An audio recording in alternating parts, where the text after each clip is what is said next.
అందరికీ నమస్కారం. ఇది నా అదృష్టం. తాతగారు చనిపోయిన తర్వాత ఇది మొట్టమొదటి ఏఎన్ఆర్ అవార్డు. ఇది అమితాబ్ బచ్చన్ గారికి ఇవ్వటం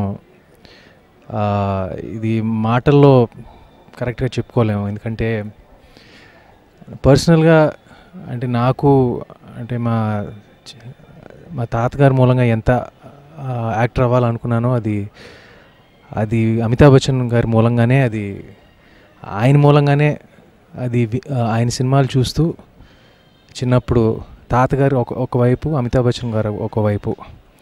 so this is a wonderful occasion and I'm very happy. ఇంకోటి ఏంటంటే ఇది అమితాబ్ బచ్చన్ గారిని నేను లాస్ట్ టైం నేను ఎప్పుడు చూశానంటే నా ఫస్ట్ సినిమా ప్రేమ కథ ఆడియో రిలీజ్ కోసం ఆయన చీఫ్ గెస్ట్గా వచ్చారు. సో దాని తర్వాత అంటే 1999 తర్వాత ఇప్పుడు 15 సంవత్సరాల తర్వాత ఇప్పుడు మొట్టమొదటిసారి నేను చూస్తున్నాను. And I just met him and he recognized me and he told me that he came for my audio function and it's a remarkable man.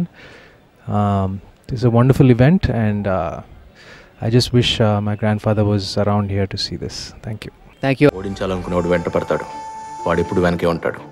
గెలవాలనుకునేవాడు ముందుంటాడు, ఎప్పుడు గెలుస్తూనే ఉంటాడు. నా లైఫ్లో 3 లవ్ స్టోరీలు ఉన్నాయి.